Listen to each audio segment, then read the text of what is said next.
Max Verstappen crashed before the first real lap of the 2026 season. Not during a battle. Not pushing for pole. But seconds after starting his very first qualifying run in Australia. The reigning champion touched the brakes for turn 1, and the Red Bull RB22 suddenly snapped sideways, locked its rear axle, spun violently, and fired him straight into the wall. 7 minutes into qualifying. Season barely started. Championship favorite already out. And what makes this moment even more shocking is that Verstappen immediately said something on the radio that changed how engineers started looking at the crash. The rear locked. Not the front. The rear. Which means this might not be a driver mistake at all. Because under the brand new 2026 regulations, the hybrid system, the brake-by-wire system, and the energy recovery can interact in ways that can suddenly destabilize the car under braking. And some engineers believe the RB22 might be operating inside an extremely narrow performance window. In simple terms, when everything works, the car is incredibly fast.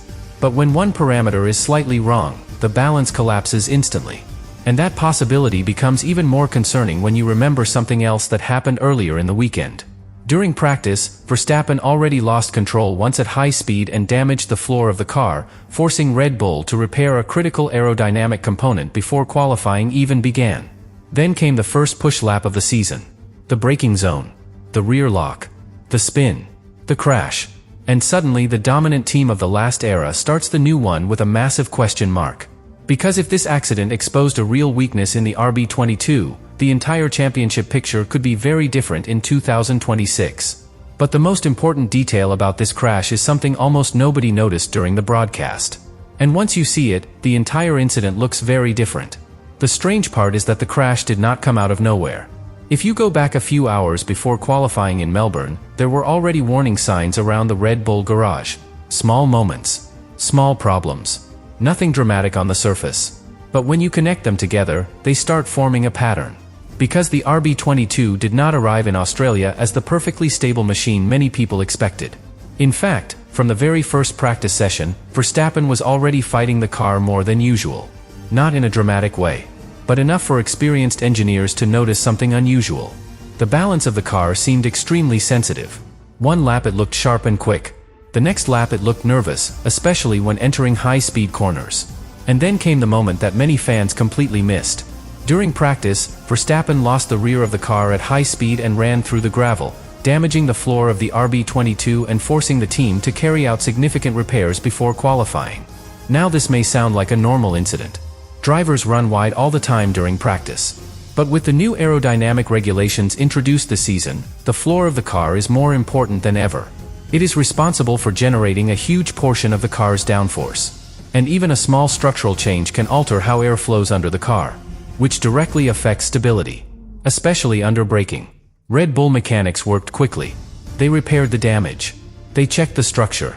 And by the time qualifying arrived, everything looked ready. But Formula One engineers know something most fans never see. Even when a repair is perfect, the behavior of the car can still change slightly. Tiny differences. Tiny shifts in airflow. Tiny variations in balance. And at 200 miles per hour, tiny differences can become huge problems. Now add another piece to the puzzle. Because Verstappen also lost valuable track time during practice due to an electronic issue that left the car stuck at the pit lane exit for several minutes. Less track time means less data. Less understanding of the tires. Less time refining the setup. And that matters a lot on a street circuit like Melbourne. Because the track evolves constantly. Grip changes every session. Wind direction changes. Track temperature changes. Everything changes. By the time qualifying started, Red Bull was already working with less information than their main rivals. Ferrari had looked sharp. McLaren had shown impressive consistency. Mercedes had quietly produced very competitive lap times. And Red Bull was still searching for the exact balance window of the RB22. Then qualifying begins. Drivers rush onto the track. The first session is always chaotic. Traffic everywhere. Everyone trying to avoid elimination. Verstappen leaves the garage. The car accelerates down the straight. Everything looks completely normal. But what happens next is where the story becomes much more interesting. Because the crash itself only lasted a few seconds. Yet inside those few seconds, there is one technical detail that engineers immediately focused on. And once you understand that detail, the accident stops looking like a normal qualifying mistake. Now here is the detail that made engineers immediately suspicious. Because when the crash replay is analyzed frame by frame, something very unusual appears. Verstappen is still on the straight. He has not even started turning the steering wheel yet. The car is completely straight. Then he touches the brake pedal. And instantly the rear wheels lock. Not gradually. Not progressively. Instantly. The RB22 snaps sideways almost like someone pulled a handbrake at the rear axle. And in modern Formula One cars, that behavior is extremely rare. Because the braking system is not purely mechanical anymore. It is controlled by something called brake-by-wire. Which means the braking force at the rear wheels is managed electronically. That system constantly balances several things at the same time. Hydraulic braking pressure. Energy recovery from the hybrid system. Rear brake balance. Battery charging. Everything is connected. And under the brand new 2026 regulations, that system has become even more complex.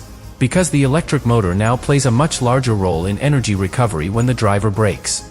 So when a driver hits the brake pedal, two things happen at the same time. The traditional brakes slow the car. And the electric motor begins harvesting energy from the rear axle. But if that harvesting is too aggressive, or if the system calibration is slightly wrong, the energy recovery itself can act like an additional braking force on the rear wheels. And that is exactly the type of behavior some analysts believe happened here. From the outside, it looks like the rear axle suddenly locks before the front brakes can stabilize the car, which instantly destabilizes the entire vehicle. And once that happens at nearly 200 miles per hour, the driver has almost no chance to recover. That is why Verstappen's radio message was so revealing. Because immediately after the crash he said something very specific. The rear locked. Not the front. The rear. Which strongly suggests he felt something abnormal in the braking system itself, rather than simply braking too late. Even former drivers analyzing the incident pointed out the same thing. The car rotates before the corner. Before the steering input. Before the normal limit of braking. In other words, something triggered the instability earlier than expected. And this is where the situation becomes uncomfortable for Red Bull. Because if the cause is related to the interaction between the hybrid system and the braking system, the solution may not be simple. It could involve recalibrating energy deployment maps, adjusting brake balance logic, or even modifying how the rear suspension responds under heavy deceleration. None of those changes happen instantly, especially during the first race weekend of a completely new regulation era. But there is another reason this crash raised even more eyebrows inside the paddock. Because earlier in the weekend, the RB22 had already shown signs of instability in high-speed sections. Which means the braking issue might not be an isolated problem. It might be part of a larger pattern in the way the car behaves at the limit.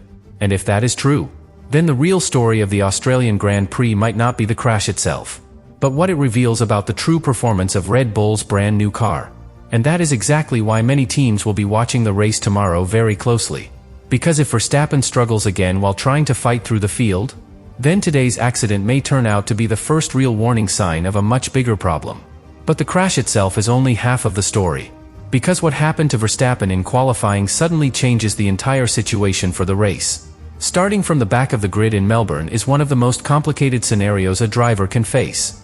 Not because overtaking is impossible, but because everything becomes unpredictable. Dirty air, traffic, strategy risks, and constant pressure to recover positions quickly. For a normal driver, that situation is difficult. For a champion like Verstappen, it becomes something else entirely. It becomes a recovery mission. And sometimes those recovery drives become the most dangerous races of the entire season. Because when a fast car starts behind slower ones, every lap becomes a calculation. Where to attack, where to wait, when to take risks.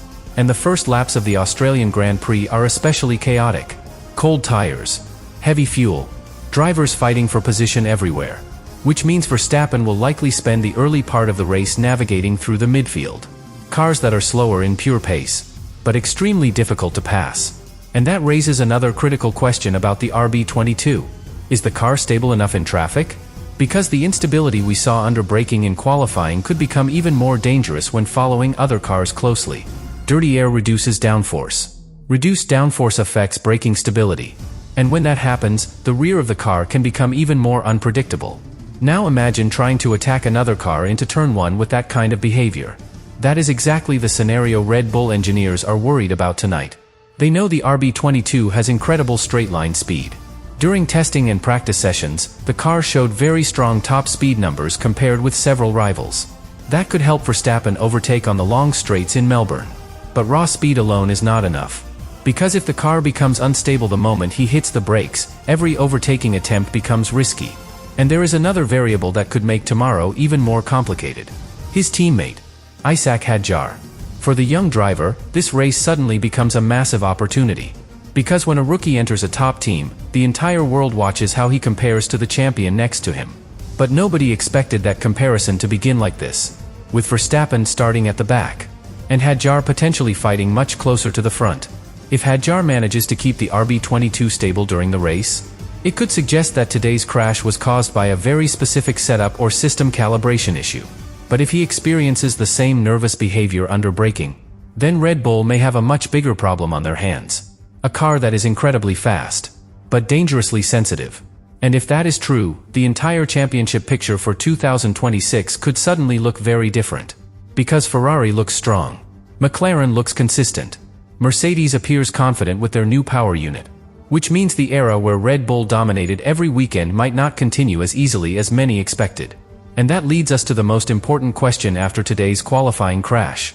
Was this simply an unfortunate moment at the beginning of the season? Or was Melbourne the first place where the real weakness of the RB22 was finally exposed?